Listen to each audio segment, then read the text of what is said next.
नमस्कार साथीहरु, आज फेरि तपाईलाई मैले एउटा भिडियो लिएर आएको छु तपाईहरुको लागि। साथीहरु, आज हामी सिक्ने छौं तपाईले WhatsApp युज गर्नुहुन्छ र तपाईका साथीहरुले WhatsApp मा अनेक प्रकारका भिडियोहरु या मेसेजहरु अथवा फोटोहरु सेन्ड गर्छन्। तपाईको मोबाइलमा सिधै त्यो उहाँबाट सेन्ड गरेको तपाईको साथीले सेन्ड गरेको भिडियो तथा फोटोहरु तपाईको सिधै ग्यालेरीमा गएर सेभ हुन्थ्यो। तर आजकल भइरहेको छैन। तपाई समस्यामा हुनुहुन्छ, मलाई थाहा छ। यसको लागि मैले एउटा ट्रिक्स लिएर आएको छु। तपाईले एउटा सेटिङ गर्दाखेरि तपाईको फोटो तथा भिडियो तपाईको साथीले पठाउँदाखेरि तपाईले त्यहाँ सेभ गरिराख्नु पर्ने जरुरत छैन। तपाईको त्यो भिडियो तथा फोटोहरु सिधै ग्यालेरीमा गएर सेभ हुनेछ। तपाईले केही सेटिङमा गडबड भएको हुन सक्छ। त्यो सेटिङ आज हामी कसरी गर्ने भन्ने सिक्ने छौं। साथीहरु, तपाईहरु पहिलो पटक यो च्यानलमा भिजिट गर्दै हुनुहुन्छ भने च्यानललाई सब्स्क्राइब गरिदिनुस् र छेउमा रहेको घण्टीको चित्रलाई अल नोटिफिकेसनमा सेट गरिदिनुस्, किनकि साथीहरु म यस्तै ट्रिक्स एन्ड टिप्स सम्बन्धी भिडियोहरु, युट्युब सम्बन्धी भिडियोहरु र एप्लिकेसन सम्बन्धी भिडियोहरु लिएर आउने गर्छु। ल साथीहरु, ढिला नगरिकन मोबाइलको स्क्रिनतर्फ लागौं र सिकौं।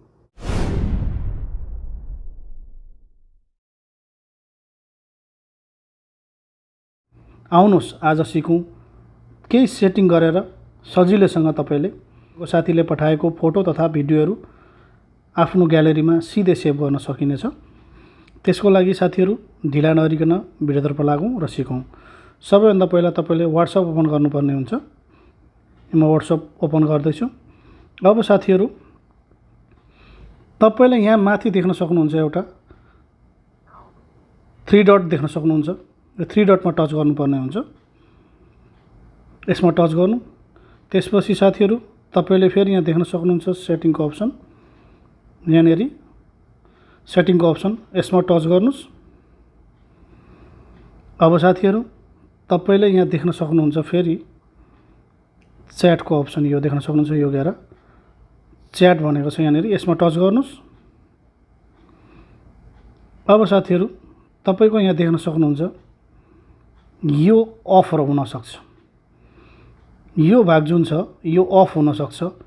मिडिया भिजिबिलिटी भनेको छ, यो अफ हुन सक्छ। यदि अन छ भने साथीहरु तपाईको सजिलैसँग तपाईका साथीहरुले पठाएको फोटो तथा भिडियोहरु तपाईको सिधै ग्यालेरीमा गएर सेभ हुने गर्छ।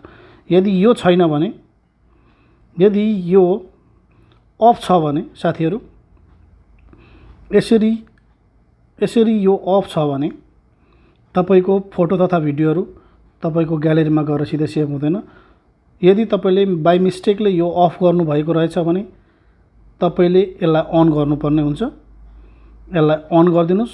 अब साथीहरु सजिलै तपाईको साथीले पठाएको फोटो तथा भिडियोहरु तपाईको ग्यालेरीमा गएर सेभ हुनेछ। यदि साथीहरु यसरी पनि तपाईको सेभ भइरहेको छैन भने तपाईलाई अर्को अप्सन पनि म सिकाउने छु। यहाँबाट ब्याक जानुस्। यो माथिको एरोबाट ब्याक जानुस्। अब साथीहरु तपाईले को व्यक्तिले तपाईको फोटो तथा भिडियो पठाएको छ त्यो व्यक्तिलाई सिलेक्ट गर्नुस्। जस्तै मैले यहाँनेरि सिलेक्ट गरेको छु। यहाँ मेरो फोटो तथा भिडियो छ, देख्न सक्नुहुन्छ यसरी आएको छ, किनभने मेरो पहिला अन थियो। यदि अफ हुन्थ्यो भने यहाँनेरि तपाईको शो गरे पनि तपाईको ग्यालेरीमा गएर बस्दैन थियो। अब साथीहरु उहाँको यसरी देख्न सक्नुहुन्छ यो आइकनलाई टच गर्नुपर्ने हुन्छ। यहाँ टच गर्दौं। यसरी टच गरे त्यसपछि साथीहरु तपाईले देख्न सक्नुहुन्छ यहाँनेरि यहाँ आई बटन देख्न सक्नुहुन्छ साथीहरु। त्यो आई बटनमा टच गर्नुस्। अब साथीहरु तपाईले यहाँ देख्न सक्नुहुन्छ यो अप्सन। तपाईलाई मैले घेरो लगाएर देखाइरहेको छु। मिडिया भिजिबिलिटी यो जुन छ भिजिबिलिटी, यो जुन अप्सन छ यसलाई तपाईले क्लिक गर्नुपर्ने हुन्छ। यसलाई क्लिक गर्नुस्।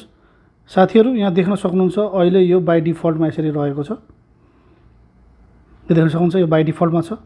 यदि साथीहरु तपाईले यहाँ सेटिङ मिस्टेक गर्नु भएको छ भने तपाईको यस्तो रहन सक्छ, या नोमा रहन सक्छ, या अथवा यसमा मात्रै रहन सक्छ। यदि यसमा मात्रै छ भने पनि ठिकै छ। यदि यो नोमा छ भने यो गलत हुनेछ। तपाईले यसको लागि चुज गर्नुपर्ने हुन्छ। यो सही हुन्छ बाइ डिफल्ट यस। यसमा क्लिक गरेर यसलाई ओके को बटनमा दबाउनु पर्ने हुन्छ। त्यसपछि तपाईको साथीले पठाएको भिडियो तथा फोटोहरू सजिलै तपाईको ग्यालेरीमा गएर सेभ गर्न सकिन्छ।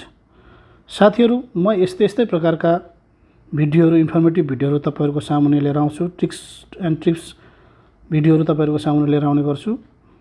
त्यसकारण यदि साथीहरू तपाईहरु मेरो च्यानलमा पहिलो पटक भिजिट गर्दै हुनुहुन्छ भने च्यानललाई सब्स्क्राइब गरिदिनुस्। छेउमा रहेको घण्टीको चित्रलाई अल नोटिफिकेसनमा सेट गरिदिनुस्। भिडियो मन परे साथीहरू भिडियोलाई लाइक गरिदिनुस् र तल कमेन्ट गर्न नभुल्नुहोला। म यस्तै प्रकारका भिडियोहरू ल्याउने बाचासहित आजको भिडियोबाट बिदा हुन चाहन्छु। नमस्कार।